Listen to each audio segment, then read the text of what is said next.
BRS వాళ్ళు అంటున్నారు, అయ్యో ఇంత అన్యాయం ఉంటుందా, మేమేం ఇంటలేదు ఈ ప్రభుత్వం అని. 10 ఏళ్ళు మా కార్యకర్తల్ని కొట్టి చంపి కేసులు పెట్టి జైళ్ళలో పెట్టినప్పుడు కేసీఆర్ ఎక్కడ పోయింది రాజనీతి, ఎక్కడ పోయింది ప్రజాస్వామ్యం ఆనాడు?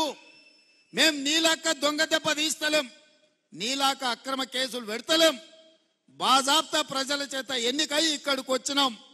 6 నెలలనే అంత అయిపోయినట్టు కేసీఆర్ ఏదేదో మాట్లాడుతుండు. ముందుంది ముసళ్ళ పండుగ అని చెప్పి నేను ఈ చెప్పదలుచుకున్నా.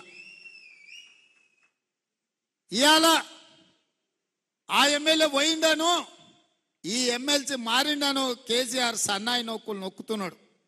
మరి ఇన్నాళ్ళు ఎక్కడ పోయినావు నాయన? మా ఎమ్మెల్యేలను గుంజుకున్నప్పుడు మా కార్యకర్తలు కష్టపడి గెలిపించి అసెంబ్లీకి పంపిస్తే అక్కడి నుంచి అక్కడనే గద్దలాక దండకపోయినప్పుడు ఈ దుఃఖం కనిపించలేదా?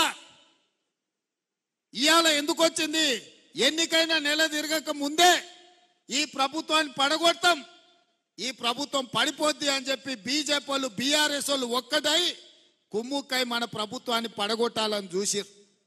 ఈ ప్రభుత్వం ఉండనే ఉండదు, 3 నెలలు కూడా ఉండనీయమని చెప్పి బీజేపీ వాళ్ళు బీఆర్ఎస్ వాళ్ళు మాట్లాడలేదా? ఇవాళ అక్కడి నుంచి ఈ భూమి మీద బీఆర్ఎస్ఏ ఉండదు, పాతాళానికి పోయిందనే పరిస్థితి వచ్చింది. కాంగ్రెస్ పార్టీ కార్యకర్తలతో పెట్టుకుంటే నీ పార్టీకి పుట్టగతులు ఉండవని నేను ఆయల్లో చెప్పిన. మా కార్యకర్తలు ఉసురు తలిగింది కేసీఆర్ నీకు, వాళ్ళ ఉసురు తలిగి దుమ్ము కొట్టుకపోతావు. నీకు ఇంకా రాజకీయంగా మనుగడ లేదు. ఇప్పటికైనా నువ్వు అర్థం చేసుకొని ఈ తెలంగాణ రాష్ట్రాన్ని సోనియా గాంధీ గారు ఇచ్చిండ్రు, ఈ తెలంగాణ రాష్ట్రాన్ని అభివృద్ధి పదం వైపు నడిపించాలని మేమందరం కష్టపడుతున్నాం.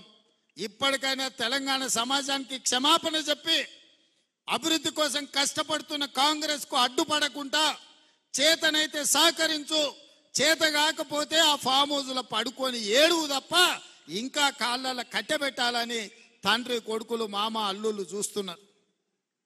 పాతకాలం లాగా లేరు మా కార్యకర్తలు.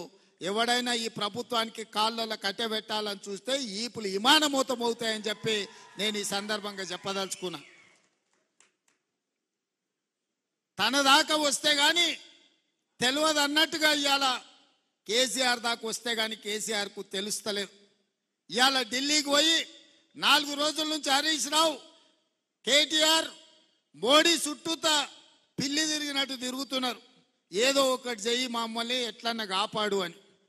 కాంగ్రెస్ పార్టీ కార్యకర్తల్ని సతాయించినోడు ఎవడైనా లెక్క చెప్పాల్సిందే. ఇవాళ వంతు కేసీఆర్కి వచ్చింది అని చెప్పి నేను సందర్భంగా తెలియజేస్తున్నా. ఇప్పుడు ఆపరేషన్ లేకుండానే మోకాళ్లకు ప్లాస్మా ట్రీట్మెంట్. మీ ఆర్థోపెటిక్ సమస్యలన్నిటికీ రోబోటిక్ టెక్నాలజీ ద్వారా తక్కువ ఖర్చుతో శాశ్వత పరిష్కారం. ఫ్రీ కన్సల్టేషన్, ప్రతి ట్రీట్మెంట్ పై 20% డిస్కౌంట్. ఈ ఆఫర్ కొద్ది రోజులు మాత్రమే. త్వరపడండి. V9 hospitals 9281465842.